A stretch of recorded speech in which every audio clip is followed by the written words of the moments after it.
ખૂબ જ ગુણકારી અને ખાવામાં ખૂબ જ ટેસ્ટી સાથે 12 મહિના સુધી સ્ટોર કરી શકાય તેવું વિન્ટર સ્પેશિયલ અથાણું તમે બનાવ્યું કે નહીં?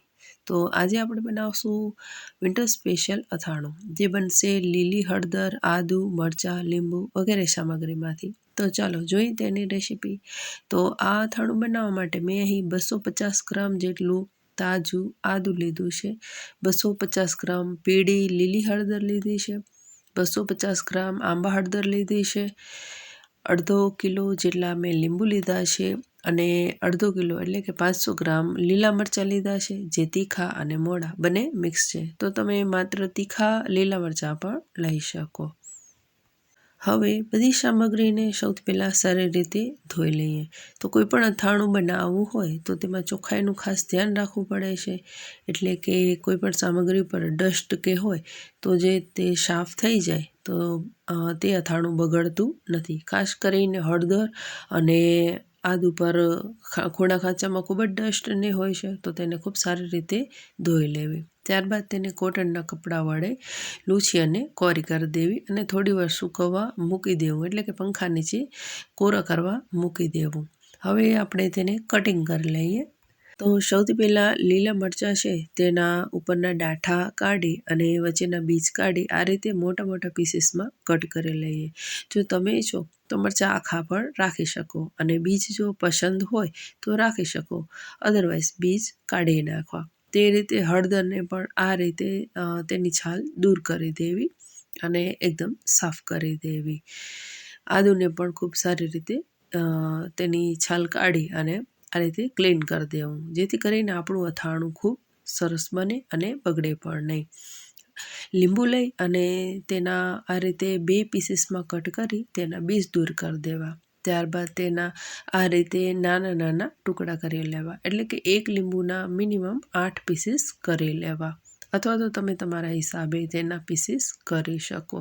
તો બધી સામગ્રીને મેં આ રીતે કટ કરી અને રાખી દીધા છે.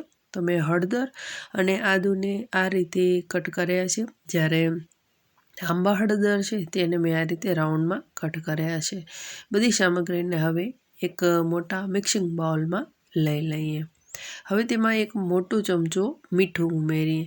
તો અથાણામાં મીઠાનું પ્રમાણ આગળ પડતું હોય છે અને એક મોટો ચમચો હળદર પાવડર ઉમેરી દઈએ. તેમાં મેં 2 મોટા ચમચા જેટલા રાઈના કુરિયા લીધા છે, તો તે એડ કરી દઈએ. તમે છો તો આમાં થોડા મેથીના કુરિયા પણ એડ કરી શકો, પણ મેં એડ નથી કર્યા. 4 મોટી સાઇઝના લીંબુનું રસ કાઢી અને તેમાં એડ કરી દેવું અને તેના બીજ તેમાં ના આવે તેનું ખાસ ધ્યાન રાખવું. હવે બધી સામગ્રીને હળવેથી મિક્સ કરી દેવું. તો લીંબુ ઉમેરવાથી આ અથાણું સારું રહેશે, બગડશે નહીં, સાથે તેના ટેસ્ટમાં પણ વધારો થશે. પણ તમે ઈચ્છો તો આમાં લીંબુની જગ્યાએ વિનેગર પણ એડ કરી શકો.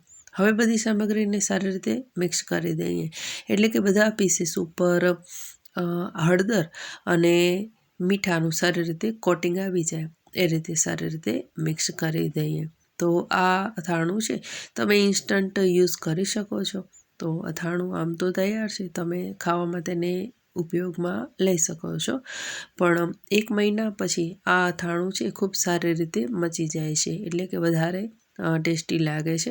તો 1 મહિના સુધી તેને આપણે સ્ટોર કરશું સૌથી પહેલાં, ત્યારબાદ તેનો ઉપયોગમાં લેશું. તો તે માટે હવે અત્યારે આ અથાણાને ઢાંકી અને થોડીવાર મૂકી દેવાનું છે અને તેમાંથી થોડું પાણી છૂટું પડશે. તો તેને દિવસમાં 2 થી 3 વાર હલાવતા રહેવાનું છે. આ રીતે 2 દિવસ તેને ઢાંકી અને એને હલાવતા રહેવાનું છે. તો મેં આ અથાણાને 2 દિવસ આ રીતે ઢાંકી અને દિવસમાં લગભગ 3 વાર તેને હલાવ્યું. તો હવે આ અથાણું રેડી છે, તેને આપણે એરટાઇટ કન્ટેનરમાં ભરી દઈએ અને શિયાળાના દિવસોમાં એટલે કે ઠંડીના દિવસોમાં આપણે તેને બહાર પણ મૂકી શકીએ. બાકીના દિવસોમાં એટલે કે ઉનાળામાં અને બાકીના ગરમીના દિવસોમાં તેને ફ્રીજમાં મૂકી અને સ્ટોર કરી શકાય છે. તો મેં ગઈ સાલ પણ આ અથાણું બનાવેલું, જે મેં ફ્રીજમાં મૂકેલું, ખૂબ જ સારું રહે છે અને ખાવામાં ખૂબ જ ટેસ્ટી લાગે છે.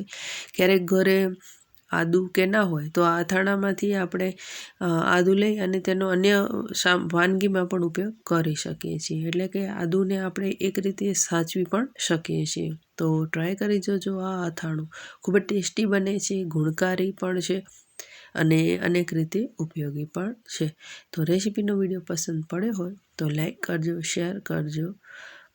Thank you.